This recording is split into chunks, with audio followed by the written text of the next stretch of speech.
परमात्मने नमः। श्री कृष्णाय वासुदेवाय देवकी नंदनाय च नंदगोपकुमाराय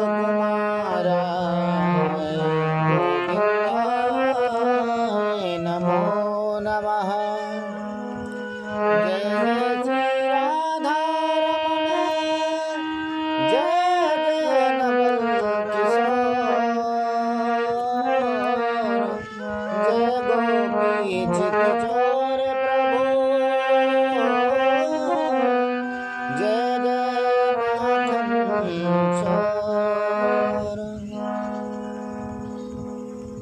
बोले श्री राधा माधव सरकार की जय। अथ तृतीयोऽध्याय। अर्जुन उवाच। जायसी चेत कर्मणस्ते मता बुद्धिर्जनार्दन, ततिकं कर्मण घोरे मां नियोजय सुकेशवा। अर्जुन बोले कि हे जनार्दन, यदि आपको कर्म की अपेक्षा ज्ञान श्रेष्ठ मान्य है तो फिर हे केशव, मुझे भयंकर कर्म में क्यों लगाते हो?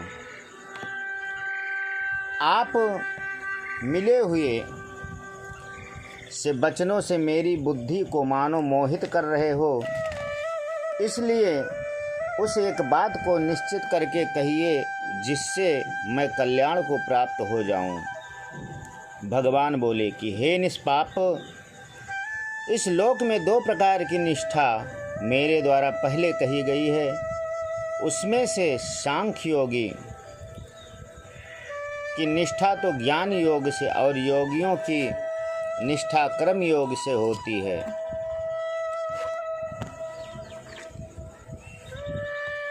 मनुष्य ना तो कर्मों का आरंभ किए बिना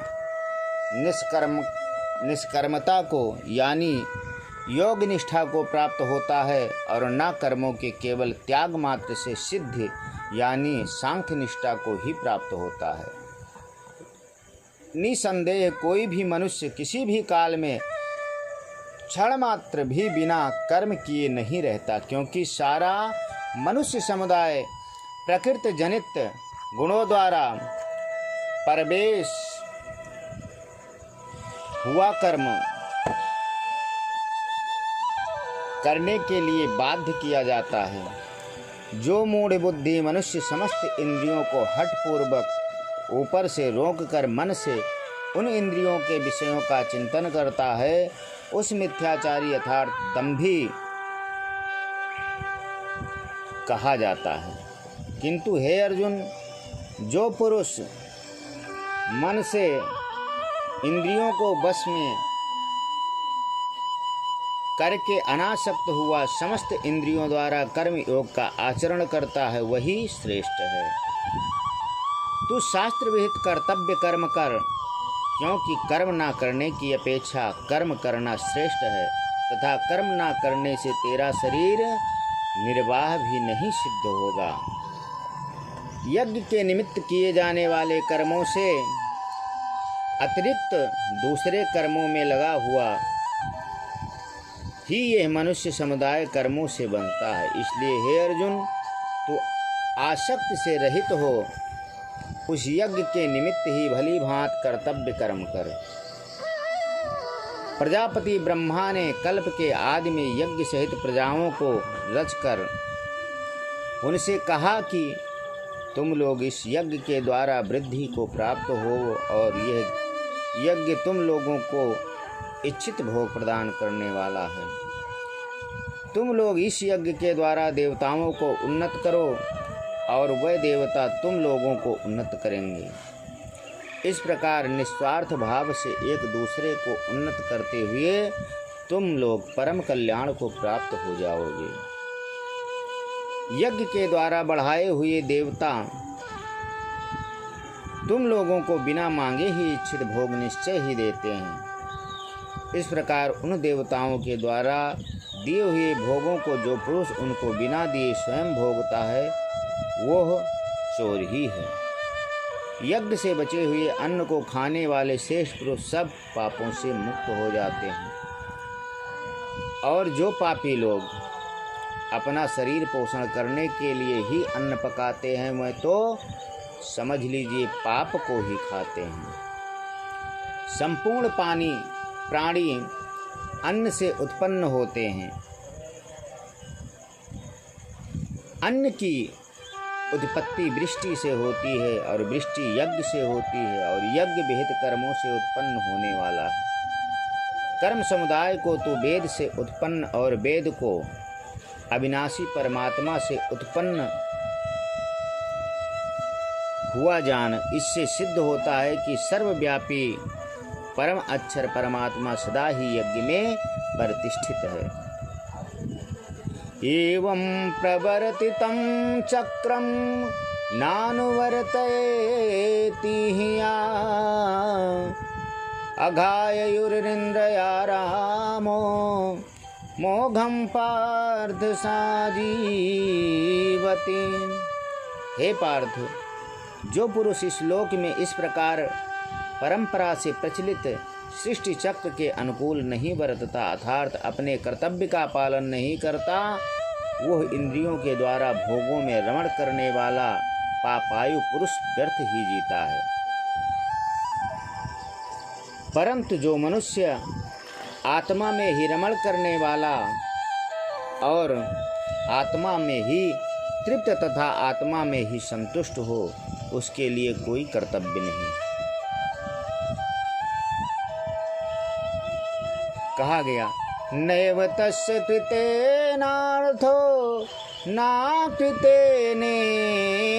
कश्चन नाचास्य सर्वभूतेषु कश्चिदर्थ व्यपाश्रयः। उस महापुरुष का इस विश्व में ना तो कर्म करने से कोई प्रयोजन रहता है और ना कर्मों के करने से ही कोई प्रयोजन रहता है तथा संपूर्ण प्राणियों में भी इसका किंचित मात्र भी स्वार्थ का संबंध नहीं होता है। इसलिए तू निरंतर आसक्ति से रहित होकर सदा कर्तव्य कर्म को भली भांति करता रह, क्योंकि आसक्ति से रहित होकर के कर्म करता हुआ मनुष्य परमात्मा को प्राप्त हो जाता है। जनकादि ज्ञानी जन भी आसक्त रहित कर्म द्वारा ही परम सिद्धि को प्राप्त हुए थे। इसलिए तथा लोक संग्रह को देखते हुए भी तू कर्म करने के ही योग्य है, अर्थात तुझे कर्म करना ही उचित है। श्रेष्ठ पुरुष जो आचरण करता है, अन्य पुरुष भी वैसा ही आचरण करता है। वह जो कुछ प्रमाण कर देता है, समस्त मनुष्य समुदाय उसी के अनुसार बरतने लग जाता है।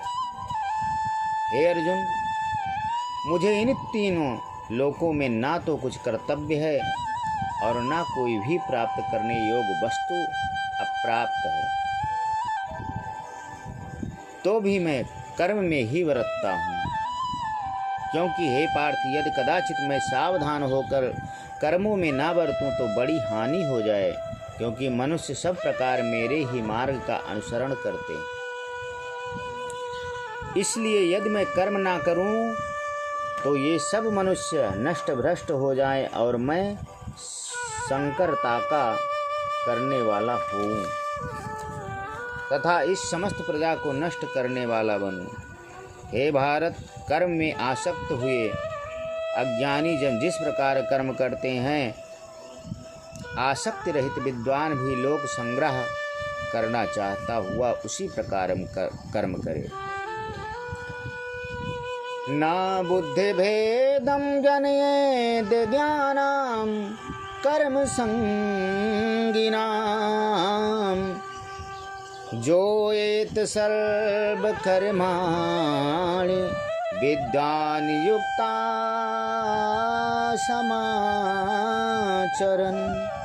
परमात्मा के स्वरूप में अटल स्थित हुए ज्ञानी पुरुष को चाहिए कि वो शास्त्र भेद कर्मों में आसक्ति वाले अज्ञानियों की बुद्धि में भ्रम अर्थात कर्मों में अश्रद्धा उत्पन्न ना करे, किंतु स्वयं शास्त्र भेद समस्त कर्म भली भांत करता हुआ उससे भी वैसे ही करवाए। वास्तव में संपूर्ण कर्म सब प्रकार के प्रकृति के गुणों द्वारा किए जाते हैं, तो भी जिसका अंतःकरण अहंकार से मोहित हो रहा है, ऐसा अज्ञानी मैं करता हूँ ऐसा मानता है। परंतु हे महाबाहो, गुण विभाग और कर्म विभाग के तत्व को जानने वाला ज्ञान योगी संपूर्ण गुण ही गुणों में बरत रहे हैं, ऐसा समझकर उनमें आसक्त नहीं होता। कर्म ही महान है। कर्म करेंगे तो सब कुछ प्राप्त होगा, अगर अपना कर्म नहीं करेंगे तब भी पाप लगता है। प्रकृति के गुणों से अत्यंत मोहित हुए मनुष्य गुणों में और कर्मों में आसक्त रहते हैं। उन पूर्णतया ना समझने वाले मंद बुद्धि अज्ञानियों को पूर्णतया जानने वाला ज्ञानी विचलित ना करे। मुझ अंतर्यामी परमात्मा में लगे हुए चित्त द्वारा संपूर्ण कर्मों को मुझ में अर्पण करके आशा रहित, ममता रहित और संताप रहित होकर के युद्ध कर। हे अर्जुन, तो सब ममता को त्याग करके युद्ध कर। बोलिए श्री बांके बिहारी लाल की जय।